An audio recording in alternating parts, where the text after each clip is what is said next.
Hi everyone, welcome to THT, and today we are going to talk about the Milan sector qualifier. So this video is sponsored by Card Market, the biggest marketplace in Europe to buy and sell cards. So first, a couple of things to say about this event. It was the first sector qualifier ever organized by Fantasy Flight Games. Which is basically one of the biggest open tournaments we're ever going to be able to see for Star Wars Unlimited. Actually, there is one level above, which is called the regional qualifier, which is even bigger. Apparently, I don't know if it's going to translate into a bigger population, but it's supposed to be the higher level of this. It was a great success from an attendance perspective because it gathered a grand total of 546 participants, which makes it by far the biggest Star Wars Unlimited tournament ever organized. Remember, I think the biggest Star Wars Unlimited we had so far was a tournament that we had in Barcelona, which I think was around 240 players, if I remember correctly. This is more than double that. So it was a great, from an attendance perspective, it was a great success. So unfortunately, I didn't get to attend the event. But I'm sure it was a lot of fun to participate, and I hope that those events are going to grow as time goes by. And it's great to see such a great amount of people gathering to play Star Wars Unlimited. So this is, from that perspective, the event is undeniably a success. And it also means that the data that we are going to get from this event is going to be of very high quality because we have a very, very big sample size of very highly competitive games. It is also the first major tournament organized for Set 4. Set 4 did not really have any big tournaments so far. Nothing that went beyond the 30-player mark. So having obviously this as the first major tournaments mean that there's obviously a lot of learnings to be done on this tournament in particular, just like there were a lot of learnings to be made on Birmingham, which was the big Set 3 tournament that we had. But this time around in Set 4, we're going to have a lot more events of that magnitude, which is going to be great. So this is what the meta was like as far as the different players who took part in the first day. So obviously, keep in mind that in this tournament, there were actually a reward for being the highest performing leaders. As long as you were able to make the top 64, you would get the showcase of the leader you were playing if you were the best performing player with that leader, which automatically has pushed a lot of people to try to run certain decks that maybe you would not run otherwise. Obviously, there's always people who like to run their own brew and play decks that are maybe not so competitive in general as well. So as far as the meta is concerned, it's actually a meta that is pretty much what I was expecting. We got a 26% of Django Fett, which is not a surprise to me at all. I think I said it before and I say it again. I think coming into this event, I knew that Django was going to be the most powerful deck going into that event. So my surprise came to the second most played deck with a 12% on Quinlands seeing a lot of play. So we'll talk a little bit more about this. For the rest of the meta, we'll talk a bit more of the top performers after this. You can see, we can definitely see Vader from Set 1 and Luke from Set 1 seeing a significant amount of play, even though I don't think those leaders are very competitive. And the reason why they were seeing so much play is because some people were trying to be the top performers of those leaders in order to get the Vader and Luke showcase, which are probably going to be some of the most valuable cards we ever seen in Star Wars Unlimited because they are extremely rare. And currently, this is the only way we know of to get those showcase. So this is something that obviously a lot of people were chasing. As you can see, it's reflected into the meta. Other than this, you can see there's a wide variety of different leaders that were being played. I mean, but as you can see, there's not that many Homebrew. If you look at all the other decks, it's only represent 24%. So not that many Homebrew. A lot of people were trying to win this event, and as you can see here with the amount of people that brought Django to the table, and a lot of people who brought like other decks that that also were quite powerful. So what kind of conclusion can we draw from this top 8? So I just want to show you basically how the event went. So this is basically the starting decks that we saw, and this is what we saw from top 47. So why am I selecting top 47? This is like a kind of an odd number. Well, that's because that's basically the amount of players that have managed to make it to day 2. So because this event was so large, we were playing 9 rounds of Swiss before going into day 2, and after day 2 you get 4 additional rounds of Swiss on top of that. So it was really very much like a marathon of a grand total of 13 rounds, and it was very interesting to see what are the decks that managed to make it to the day 2. So to be able to make to day 2, you needed to be X2, so no more than 2 losses basically. So if you look at this, we have a 47% were Django decks, so 21 in total, 10% were Queenland decks, 5% were Han, Yellow, and 1 Piet, and there were like a lot of other random decks, but I just wanted to highlight those 4 particular decks because those were the 4 most represented deck from the top list. So we can see the evolution here. So Django went from 26% to 47%. Queenland went to 12% to 10%, so there was a reduction here for Queenland.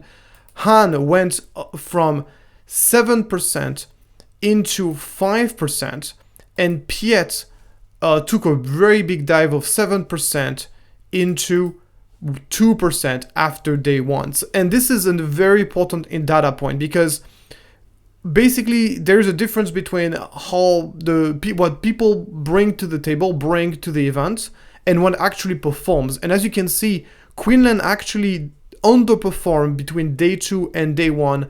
As far as it didn't underperform by a lot, it's only like a dip of 2% between day 2 and day 1. So Queenland was the second most represented deck in the game, in the meta, but ended up kind of underperforming after day 2. So this is something that is worth noticing. The same thing for Han. Even more so with Han, it went from 7.5 to 5%. So same kind of underperformance here for Han. And then we saw Piet going from 7% to 2%, so a big underperformance here for Piet. So this is kind of a very interesting because it shows you that there's and obviously Django super overperformed because it went from 26% to 47%. And at the end of the day, this is the statistic that is going to tell you how successful the deck were. I mean, obviously win rate percentage would be even better, but we don't have access to that data with Melee. But this is a very important data point to see how the deck actually performed. As you can see, Django not only was the most played deck by a long shot, it was also by far the most highest performing deck with top 47. And if we push the logic even further with the top 16, so this top 16 basically before the top 8, the top cut is played, you can see that we got 11% Django, 69% Django players, Queenland 90%, so Queenland's actually 90%, well 10%, sorry, and then Han 5% and Piet 2%. So you can see that the percentages go even lower and even higher for the other archetypes. So yeah, it just goes higher for Django, and so this is something that is worth noticing in terms of like the dynamic. So of how the different decks went. So you can see Django was not only the most represented deck, it was also the most successful deck across the board. And obviously once you get into the top 8, we got of course a grand total of 7 Django players in top 8, 1 non-Django, that's the Piet deck. Moving on then to sort of my thoughts about the meta. So first of all, as expected, Boba 3 is not the banger people were hyping it to be. So Boba 3, I've heard a lot of people telling me Boba 3 Yellow was one of the best leaders of the new set. It was going to be super strong. I was a bit skeptical, and I have to admit that Boba 3 is better than what I put it on my tier list, and I can happily admit that. But Boba 3 is not the super banger deck that people are kind of hyping it to be. I just think that I personally don't think there's any reason to play Bobo 3 yellow as long as Django red is legal. And this is what I was saying earlier as well, is that I think the reason why Bobo 3 is strong is because of how powerful the red, yellow, black package is with triple dark raid. And I don't think it's really related to the leader himself, even though the leader is not bad, especially the leader deploy. But I just think that Boba 3 was highly overhyped. And I think the data shows that, because Boba 3 saw a significant amount of play, and we didn't see any Boba 3 in the top tables whatsoever. Kazuda saw very little play, so in Boba 3 the deck saw play but did not perform well. Kazuda is a bit different because Kazuda saw very little play. Very few people actually brought Kazuda to the table.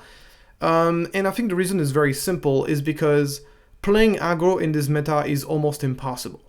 I think that any deck that is an aggro deck is going to be suffering a lot in this meta, because Django is incredibly powerful against aggro decks. And I'll go into more detail why that's the case. But yeah. Kazuda saw very little play despite being one of the most hyped leaders of the new set, including by me. I still think Kazuda is a very strong leader. I just think this is a horrible meta for aggro decks. Quinlan's definitely the big surprise of this event in terms of how many people brought it. And it had a solid performance, but it's one of the decks that I think is quite solid and does not auto-lose to Django, and I think one of the best weapons Quinlan has against the Django matchup is the discard. Django is the kind of deck that does have a tendency to empty its hands very quickly in early shift of the game, and then doesn't have a lot of cards in hand as the game goes on, which means that discard can be very effective against Django when it's played the right moment. With that being said, Quinlan still suffers against Django. As you can see, the win percentage, the numbers of Quinlans dwindle, even relative to the size of the meta. In percentage, it just dwindled from rounds to rounds. Quinlan just keep losing to Django, despite being one of the it's a deck that doesn't auto-lose to Django, but it's unfortunately is not quite enough. So it's a solid deck, but I don't think it's on the same level as Django, not even close. So, and in fact, yeah, basically only 3 Quinlans in top 16, and all 3 of those Quinlans are the bottom. So you basically at top 13, top 14, top 15, I think it's, I think it's like literally the bottom 3 are Quinlans. Everything beyond top 12 and above is just Django and some other random decks. So other takeaways is as Piet struggled in the event undeniably, even though it does manage to be the only non-Django deck that makes it to the top 8. Overall, Piet did not do very well, but since the Piet deck that managed to make it to the top 8 was a yellow version, we can think that maybe that's the answer. Maybe that's the correct way to build the deck. Was it a lucky strike, or is Piet yellow really the best version of Piet? It's a very small sample size because we're only talking about one person, so it's going to require further testing to find out which version of Piet is the best. But Piet yellow might be the best version of Piet after all, which comes to a surprise to me personally, and I'll explain why a bit more later on. Han yellow and Sabine green, which were obviously 2 of the most powerful decks of the previous sets, got a significant amount of play. A lot of people brought Han and Sabine, but they could not handle Django. You could tell that once again the numbers of Sabines just kept dwindling and dwindling. Sabine, basically for the same reason as Kazuda, it's very difficult to play aggro in an environment where Django is so prevalent. And Han was already kind of not great against Django in set 2. I mean, I would basically say that Han had like a 45% win rate versus Django. Like it was close, but it was definitely a difficult matchup already for Han in set 2.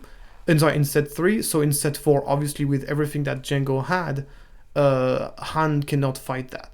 The only thing that Han Yellow really got is the new Ahsoka, and Django just got so many incredibly powerful cards for this matchup, makes it very, very difficult to play Han Yellow in this environment as well. Just talking about the performance of my team, Enigma. We brought 4 people to the tournaments, and we got some really great results. We got Beton, also known as Philip, who came out in 2nd place in the event.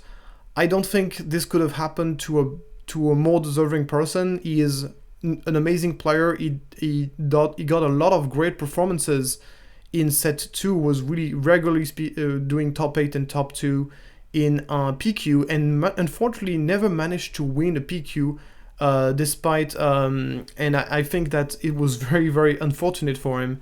And now he got his invite to, a well-deserved invite to the Worlds, as well as a free flight tickets.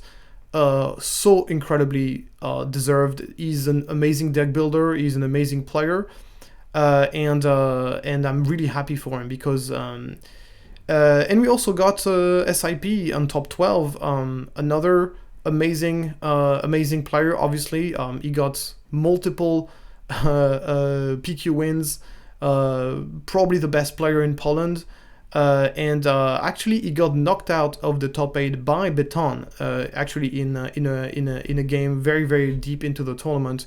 So who knows what would have happened if SIP would have been able to get in there. But yeah, they are both absolutely amazing players and very well deserving of this amazing performance for them, and very proud of the performance of the team. So very, very proud of the performance.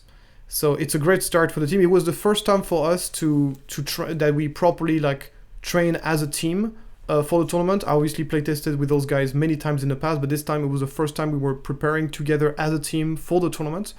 And I feel like the preparation was very successful. I felt like we've identified the right deck to play. Both of those players were playing Django Red, and we'll get in a little bit more into details later on Beton's deck, because that was pretty much the deck that the entire team was playing.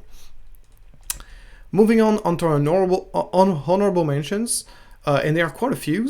We're gonna start with Gagnon, who managed to make it to top 32 with his Luke Skywalker, and is therefore the first person in the world to obtain the Luke Skywalker showcase, because he managed to make top 6. He was the highest performing Luke Skywalker and managed to make it to top 64. In this case, top 32, so he's even overperformed compared to what he should. Anyway, he's got himself a very, very valuable Luke Skywalker showcase, and as expected, he decided to play Luke Green. So, as expected, he's running the Alliance Dispatcher.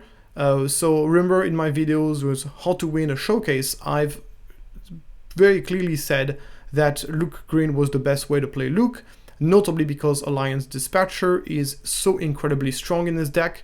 I think Luke is one of those decks which doesn't have a horrible matchup against Django. The ability to play so many Sentinels and give them shield is very, very strong. He's running Admiral Yularen, which is a great way to give additional shield to your vehicle, so that can be very annoying to deal with. So that's something I was not playing in my personal version. So, and then the deck is pretty much what you would expect here. He's running the best card in his color combination, lots of Sentinels, you get the U-Wing reinforcement, you get the Redemption Home 1 late game, and I was playing Scanning Officer in the main deck in order to fight against Han Yellow. Gagnon decided that those were better in the sideboard because he was maybe not expecting as many Han Yellow, and so the Han Yellow deck is in the sideboard, and I feel like the deck is very well built. I feel like this is exactly the kind of list I would want to run if I was going to run Luke Green, and my version of the deck is fairly close to that. The only small surprise here, maybe only 2 copies of Blue Leader, which I think is just such a great card, but maybe this card is not amazing against Django, and that's probably maybe one of the reasons why it didn't make it in this decks in so many copies. Anyway, very cool deck, and obviously congratulations for being able to do such a big performance with a leader that I would not consider to be very competitive, considering the amount of people who brought Luke Skywalker into the old Luke into this meta. It doesn't come as a surprise to me that that not many people manage. I think he's the only one who managed to make the top 64. So it's definitely not easy to get that showcase. Yeah. So moving on to another list that piqued my attention is this Bosk Blue list by Xio Kid. who managed to make top 20 with his deck. So Bosque Blue is still a very strong deck, and that's the reason why I picked Bosque Blue in Birmingham, is because hard control deck do very well against Django, generally speaking. With that being said, there's been some changes into Django's list, of course, with set 4, and those changes are making the matchup a lot more difficult, to say the least.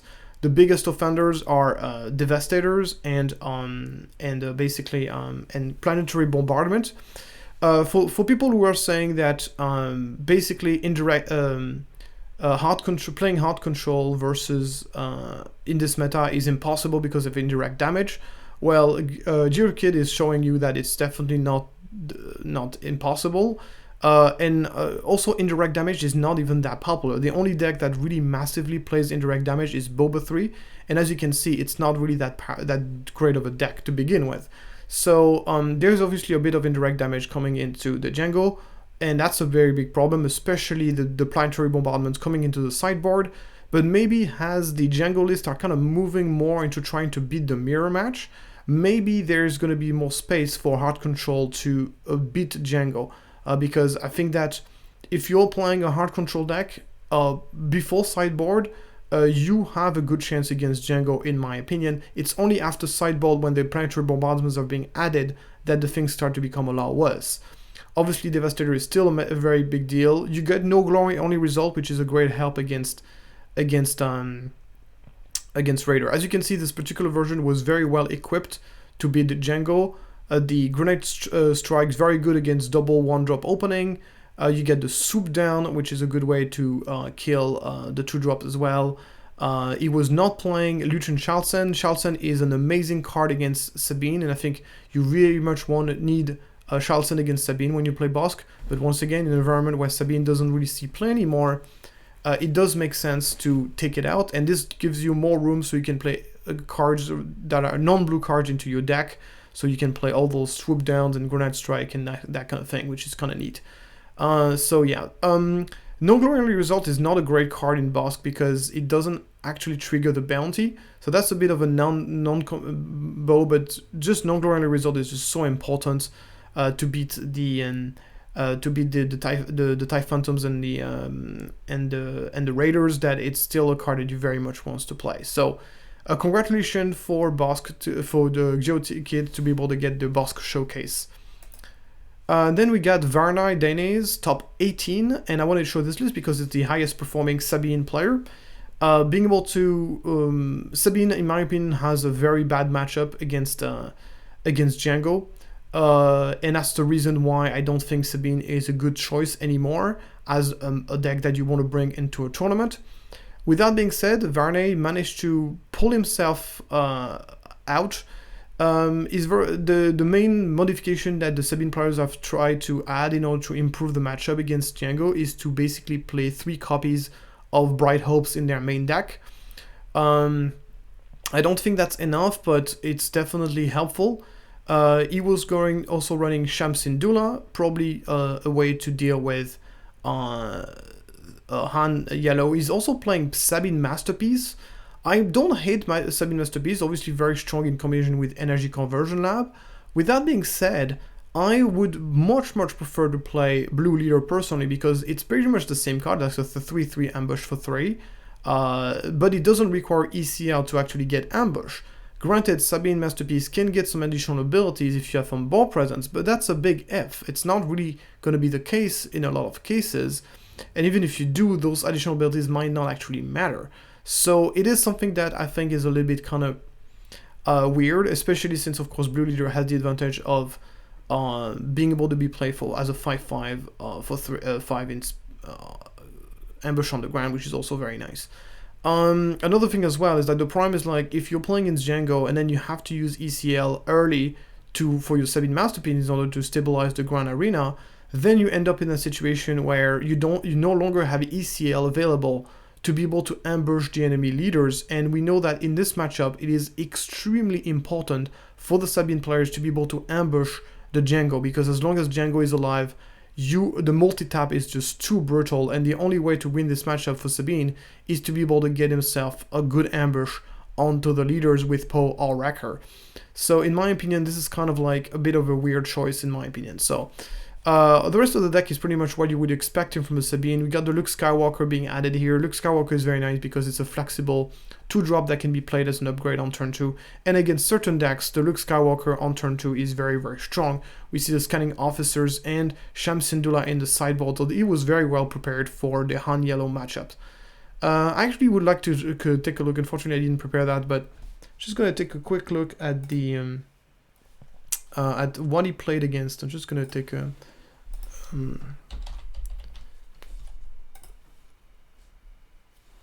I'm actually very curious to know who he played against. So it's top 18. Yep.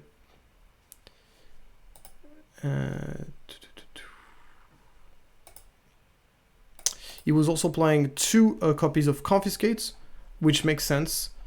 So he lost. Yeah, he lost to Django. Okay, he didn't play against that many Djangos. That would explain why. So yeah, he did not play against the many Djangos I won. Yeah, in total on all the rounds. So that would explain why he did so well. But the few Django he played against, he lost against them pretty much. He won against a couple of them. Like he won against 2 of them, but then the rest he just lost to them.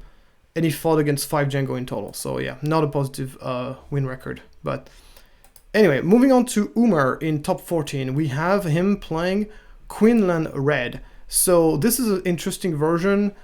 He runs the Jam Communication instead of the Spark of Rebellion, which is interesting. He's also run the new Landspeeder, Ambush Landspeeder, which combined with Quinlan's ability can really allow you to kill things that have 3 health, which is very nice. He also plays a lot of 1-drops, which is very, very strong against notably the Django Feds that would play like a lot of Stormtrooper, then playing a lot of 1 health units really help you. So it's a very, very low to the ground version of Quinlan's. He's playing the Sabine Masterpiece again, but this time no ability to give it ambush though. The Red 5, which has been great in Quinlan, but only 2 copies of it. And then what is shocking me is the only 2 copies of Ahsoka. Ahsoka, in my opinion, is one of the greatest addition that Quinlan has from the new set. So only seeing 2 copies of it is very, very surprising to me. Especially since he plays the Kira over the Ahsoka, which is even more surprising. So that's that little bit, like I would definitely swap around, put the 3 Ahsoka and the 2 Kira. But I guess it really depends on the situation. And the rest of the deck is pretty much what you would expect. So yeah, this is obviously a very well-rounded deck. It's pretty much what we were expecting the Quinlan's deck would look like after the new set.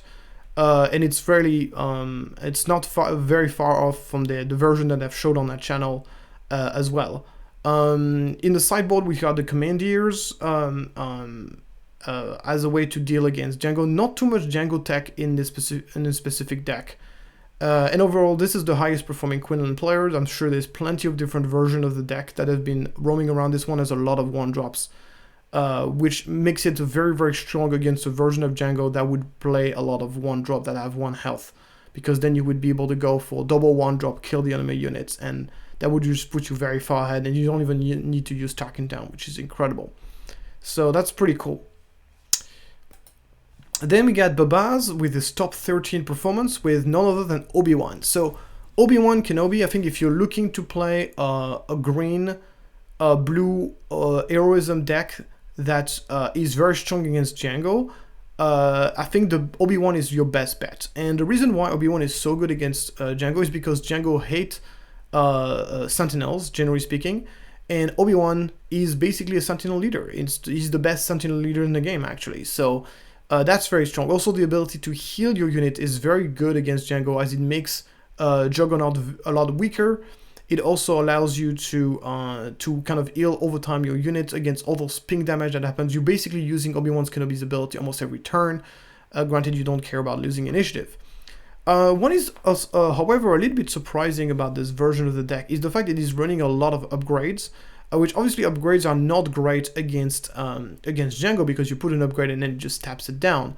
However, obviously, if you can put upgrades on Sentinel units, this is where it becomes a lot more difficult to deal with. So here the idea is pretty much to create sort of this Voltron Obi-Wan, where you play Obi-Wan and then you can put like General's Blades and General's Lightsabers on it, and it becomes just this gigantic unit. You can also do this with Yuang. There's 3 copies of Yuang in this deck. Yuang also has the advantage of boosting your Sentinels in space, like the Concordant Interceptors and the Bright Hope.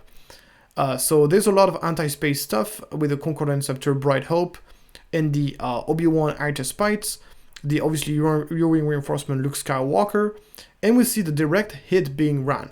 So direct hit, basically, why would you play direct hit over Fel the Dragon?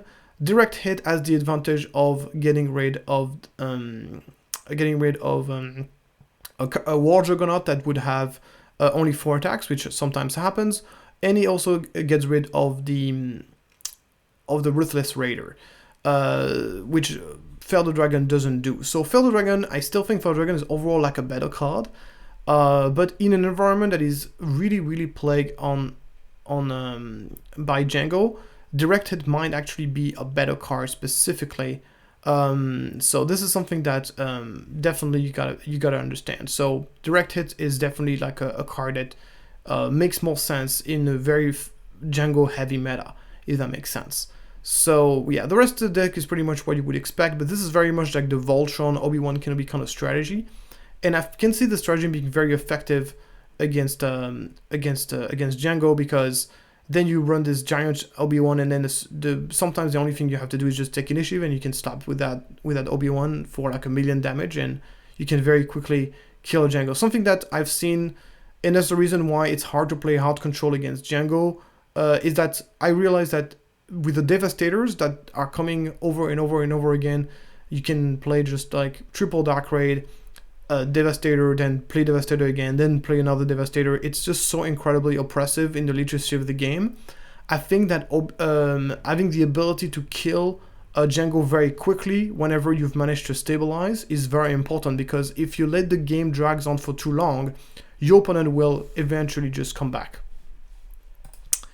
So obviously, ultimately, none of those strategy ended up just being enough to prevent a complete landslide in favor of Django, because we have a total of 7 Django in the top 8. So let's start off with the one of Raistlin Majir version of the deck. So he's running a version that is running very few 1-drops, as you can see, very few, only the Greedos and the First Order Stormtrooper. I'm not personally a big fan of running so few 1-drops. So I'm going to be very opinionated about Django, because I've been playing the deck a lot, and I've been obviously training with my team into trying to craft the perfect version of the deck. So expect a lot of feedback on me on this. So the reason why I'm not a big fan of this is because in my opinion, if you're going to be running 1-drops, you really want to go for double 1-drop opening, and this deck, of course, with only 3 1-drops in total, is very unlikely going to do that. So I guess this is just like running a couple of 1-drops just to squeeze them in the curve, so you can go like 3-drop plus 1-drop sometimes, but he's not going to be consistently be able to open up with double 1-drop opening. He's looking to open up with 2-drops, in which case he only has 8 2-drops in the entire deck. So feels like the turn 1 here is a little bit kind of iffy in my opinion. Then he's running the Guerrilla Soldiers, which I think is very strong in the mirror match, and it's just just deals a lot of damage. It's very strong if your opponent does not manage to play unit first start of the game. If you're playing first, it's really strong. So this is I think a really good card. And then we got the Droid Missile Platform, which is not a bad card at all. Especially works really well with sneak attack. It's a solid 2-drops that gives you guarantee and direct damage. So it's a solid card, but I just think that there's so many other 3-drops you can run in this deck. I don't think this is the best one. I personally prefer something that will be better in the mirror match. Notably, I would say 7th Feet Defender has some shield. So yeah, I mean, yeah, the indirect damage really depends on whether it's good or not. It really depends on the game, but indirect damage obviously very strong with Django because as thing comes out. So it's an option that is available to you. Whether it's better than 7th Feet Defender remains to be debated, in my opinion. The rest of the deck, though, is pretty much what you would expect. He's playing Fat Fire Spray, and this is something that has been very surprising, but yes, indeed Fed Fire Spray is not that amazing in Django anymore. And the reason for this is because most of the 6 drops you want to run them because you can play them off triple dark raid, and triple dark raid off Django Fed is not Fed Fire Spray is not amazing, because what happens is that you don't really benefit from the untap effect because Fed Fire Spray comes ready anyways. So triple dark raid into Fed Fire Spray is not amazing. You really want to go triple dark raid into Restless Raiders or War Juggernaut. So in this case, and the problem is like if you're playing Fed Fire Spray on top of Restless Raiders and War Juggernaut, then you end up with just too many 6 drops.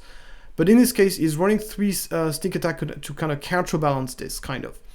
He's also running Vader, which I think is a very strong card, but it's really bad in the mirror match because obviously pilots are very bad. They get just tapped down and you lose a lot of tempo. And then he's running, of course, the rest of the deck is pretty much what you would expect, including the sideboard as well, the electromagnetic pulse for the mirror match, the swoop down, we got the planetary bombardment for the control matchups, the Shamsindula, of course, for the ramp matchup, and the commandeer for the mirror match and for the Piet matchup, basically. So then we got those Greyjoys list. So as you can see, this list completely embraced the double 1-drop opening here with the 3 ASB agents. ASB agents still a very, very good card in this deck that Wrestling is not running. Is not running. He's running the Boba Fett's on the ground, the EDP-38s, the 7th Fleet Defender, with 1 copy of the Shuttle 148. This list is very close to the list that's in Enigma that we basically ran with Enigma.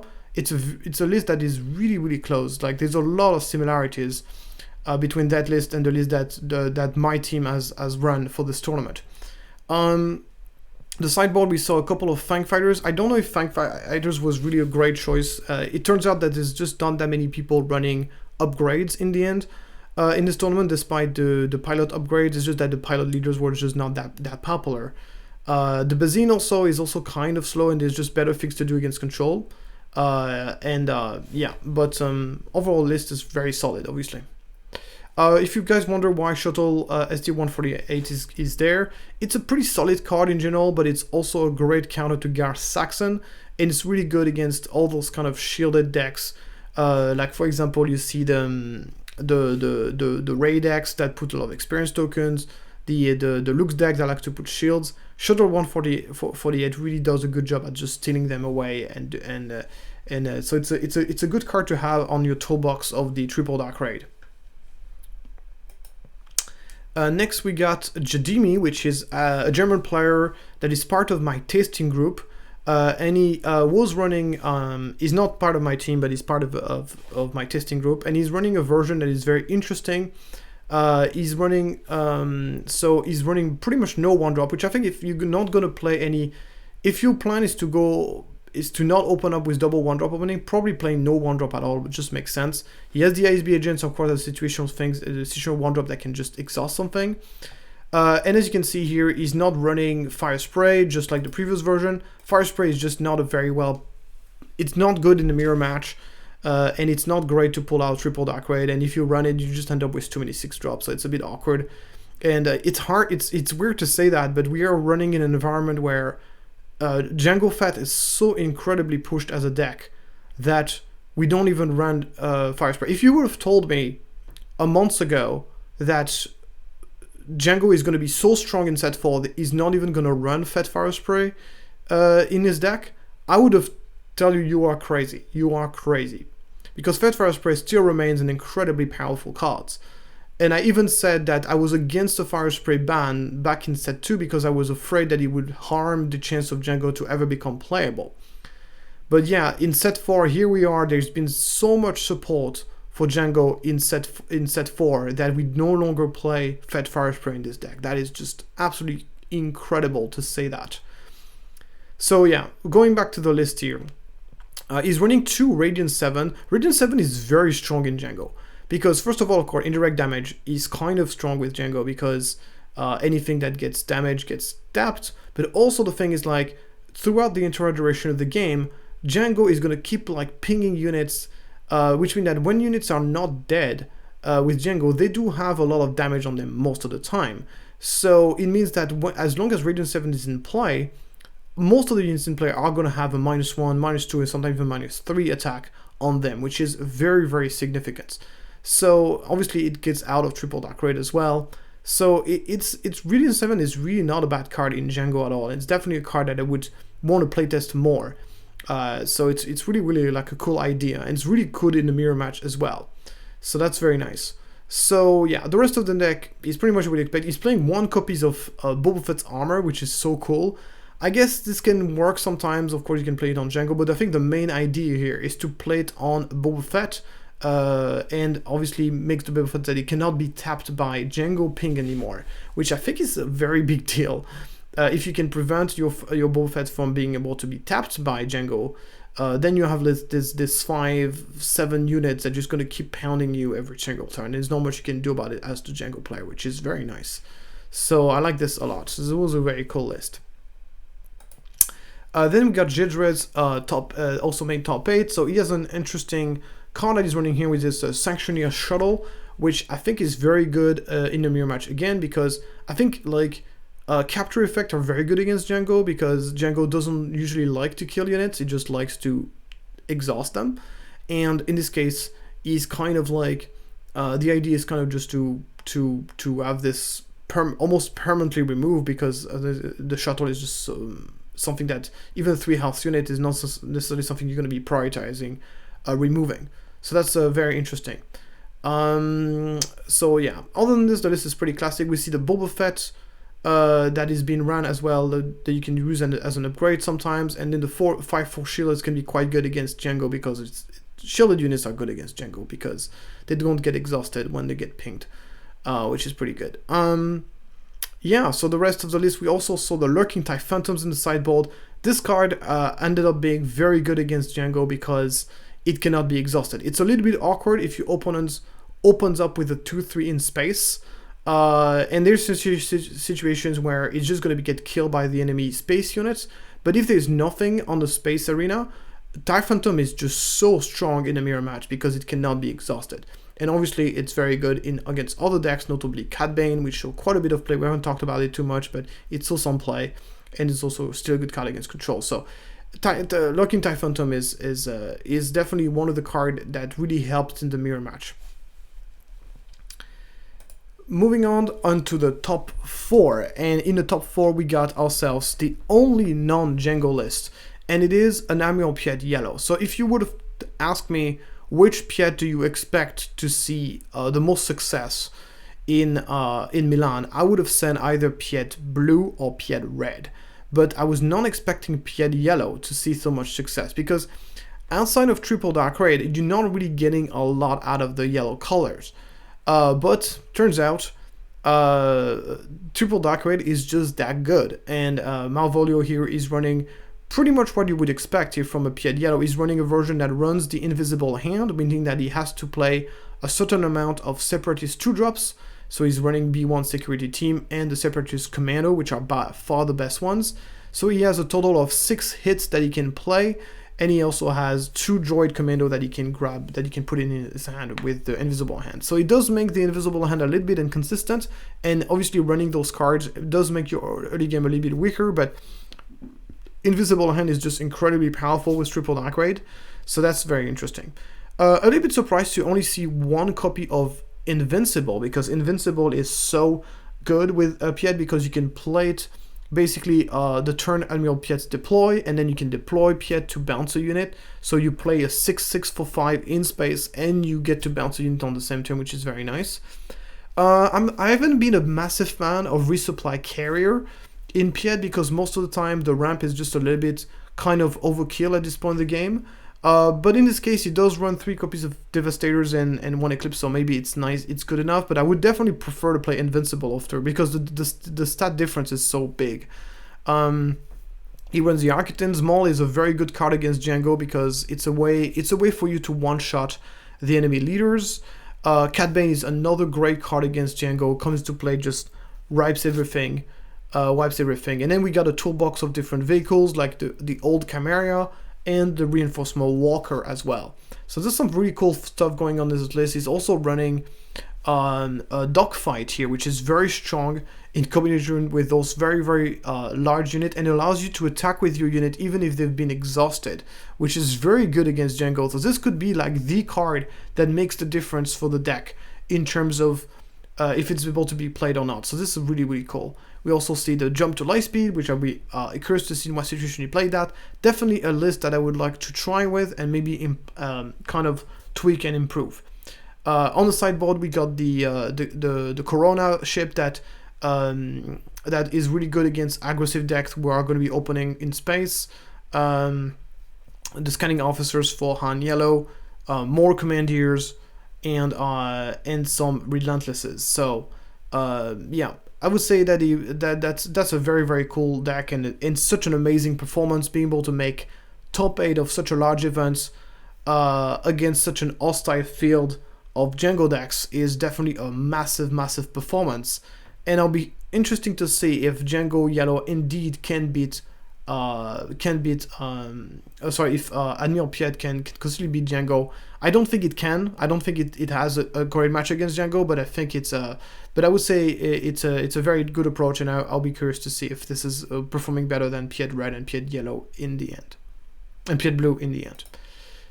Then we got obviously the other semi-finalist. It is Q top 4. So Q, and he was playing a pretty classic version of the deck here. Sanctuary Shuttles, playing the electronic magnetic pulse in the main deck. So really trying to dive into this mirror match. 2 copies of the Boba Fett pilot, which once again saw some play. It was really popular as a way to kind of deal damage, ping, tap something with Django, and can also be played as a Unit 5/4 shield is into play, which is very nice.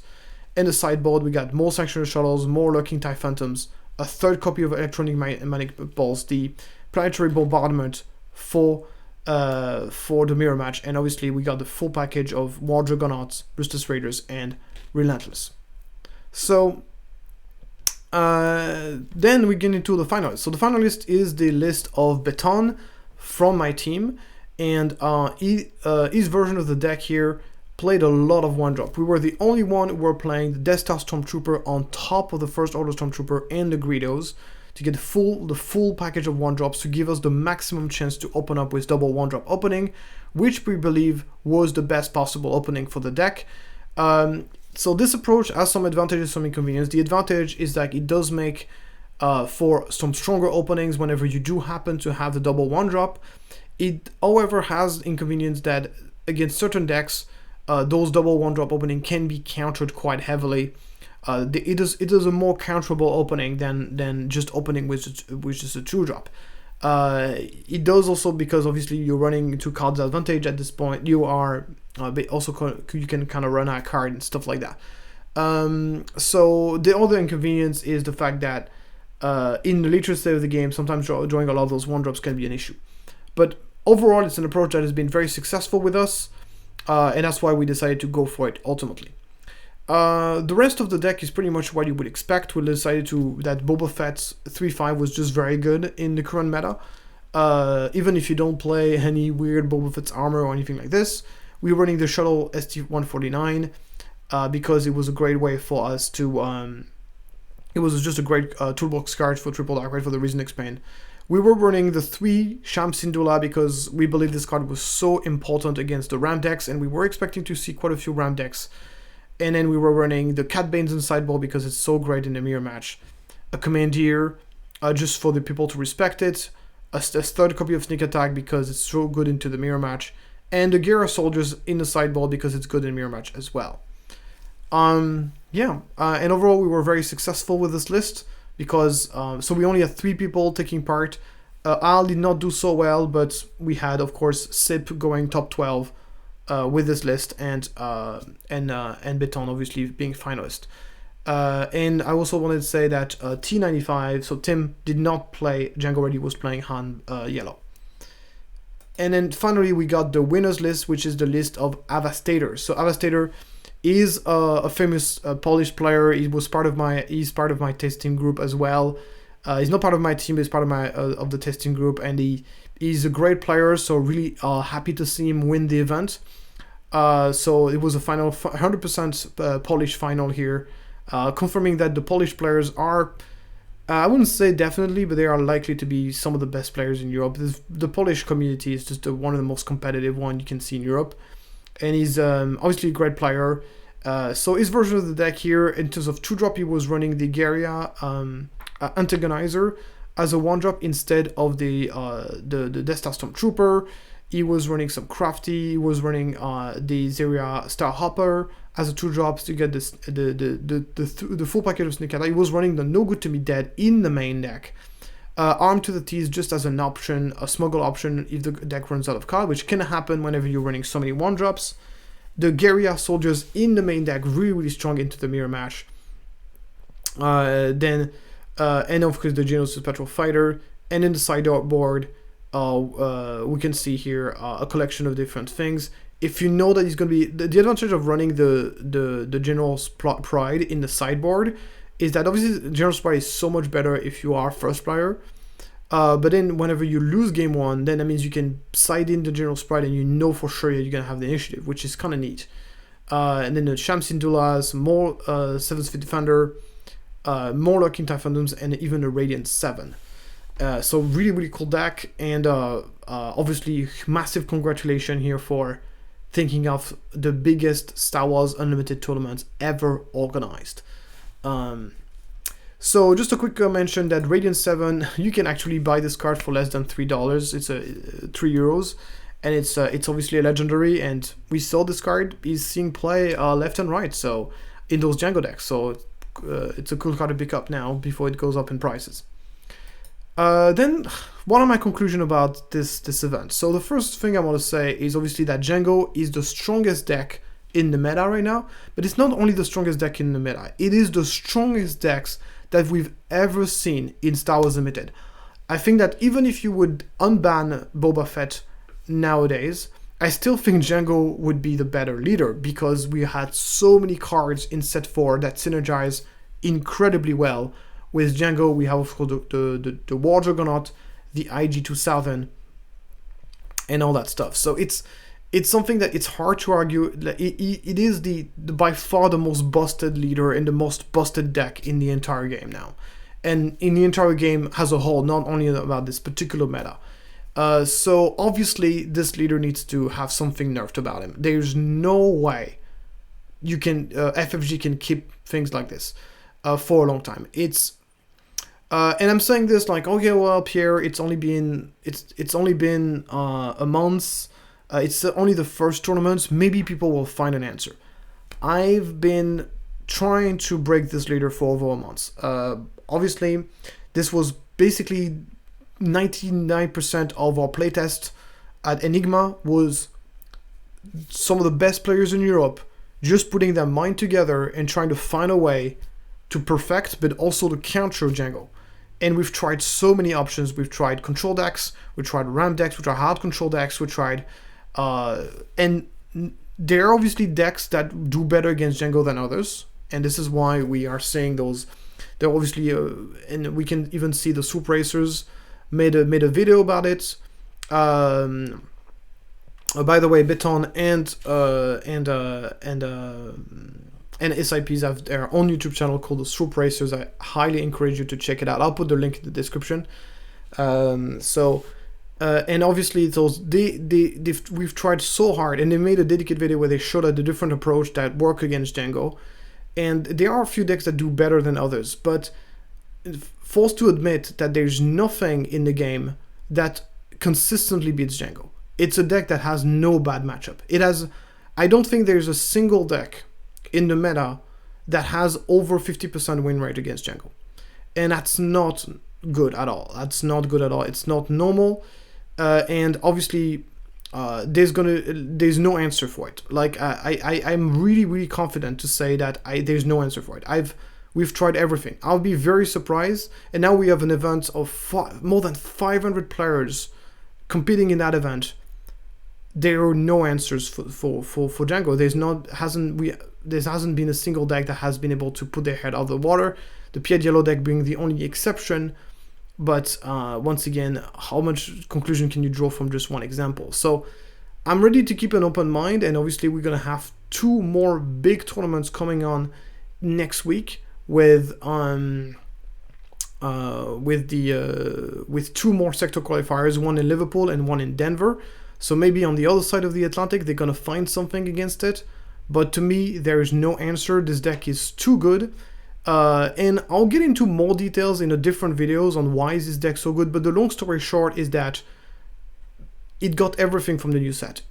The new set gave it, at the same time, made it so much stronger as what it was capable of doing already, which was obviously tempo things out, exhausting multiple units at once, which made it so incredibly strong against anything aggro. So basically now it's impossible to play aggro against it, because it will just tap down everything you have and just race you, and that's it.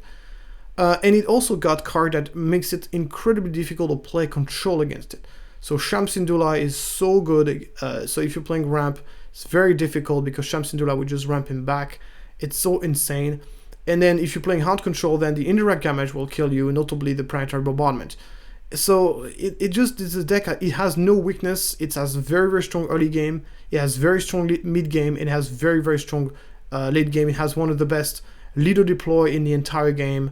The leader's ability is still incredibly impactful even when he's not on the battlefield. It has so many insane synergies. FFG needs to do something about it. I get into more details about this in my separate videos, and I'll also give my opinion on what should be done about it, what cards should be banned.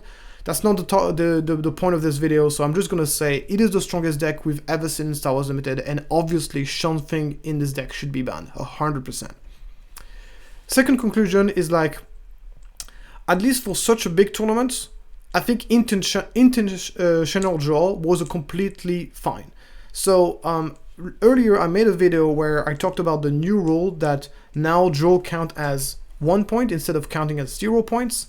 And I believe I was not there on the tournament, but there's been only one intentional draw in the entire event. So remember, 546 players playing, only one intentional draw in the entire event, which was on the last round of Swiss of run 13, where obviously the second and first and second player decided to intentionally draw in order to guarantee their spot to the top 8. And I have zero problem with this, and I'll explain to you why. So one of the main arguments, things that were very scary about intentional draw, is when people started saying that yes, people are going to be doing multiple rounds of intentional draws in order to guarantee themselves into a top 8. I think this can happen in small tournament, but at least for a tournament of that size, it's not doable at all. And as I said, the only people who did ID were literally the 2 first players on the last round of the game. So there was basically only one ID in the entire event. And the other thing as well is that whenever you've played 13 rounds of Swiss, and 12 rounds, and when you come into the 13th round of Swiss, I think it's okay to take a break, especially if you earn that, if you've been in a situation where you've earned yourself the right to get an ID. If you are basically first, after 12 rounds of Swiss, if you're first and second into the Swiss ranking, I think you've earned yourself the right to do an intentional draw, because I don't think you guys realize how tiring that is to play 12 rounds of such a high competitive game. Obviously that was over 2 days, but even 9 rounds in 1 day is a lot. And then you get 4 additional rounds the day after, and obviously you're going to get into top 8, so you're going to have potentially 4 more games after that. It's just incredibly, incredibly gruesome, incredibly tiring. And obviously, there's nothing wrong with doing intentional draw at this stage. And obviously we got to look at the upsides. Now, every time someone did a draw this game, and I'm sure it happened to many, many people, instead of just getting a double loss and being penalized, they managed to get themselves with 1 point, which have improved their ranking significantly into the events, which I think is only right. I think it doesn't make any sense that a draw is basically more punishing than losing. And this what was the case in the old system. So overall, I would say that for this event, at least for an event of that size, intentional draw is 100% a net positive for competitive play in Star Wars Limited, which is great. The last thing I want to say is that despite a pretty bad meta, because we're going to be entering into a tier 0 meta, I think this is a very easy problem to solve for FFGs, so I'm not too worried about it. I don't think it's going to last too long. I have trust that the developers will do the right thing in order to prevent this from getting out of control. But other than this, Star Wars Limited is alive and well. Having such a massive showing at this event is a great sign that the game is doing well, and I hope it continues like this. Thank you so much, guys, for following that video. I'll make another video where I'll talk a bit more into details about Jango Fett as the deck. I'm going to do into a deep dive deck on the deck. I'm also going to talk about whether it is a good thing to ban, what should be banned about the deck and stuff, so expect some videos coming. And I'll also do a tournament report about the Bothan Network tournament weekend that happened, and I'm also going to mention those results as well in a separate video. Thank you so much for following that video, and congratulations again to everybody who played the event, and I hope everybody had fun. And congratulations, of course, to Team Enigma, to notably my teammates, for doing so well. And once again, if you want to check out their own tournament report, check out the Swoop Racers. They're going to make videos on their channel 100% when they're going to talk about the tournament experience in more details. Thank you so much for following that video, and I'll see you next time.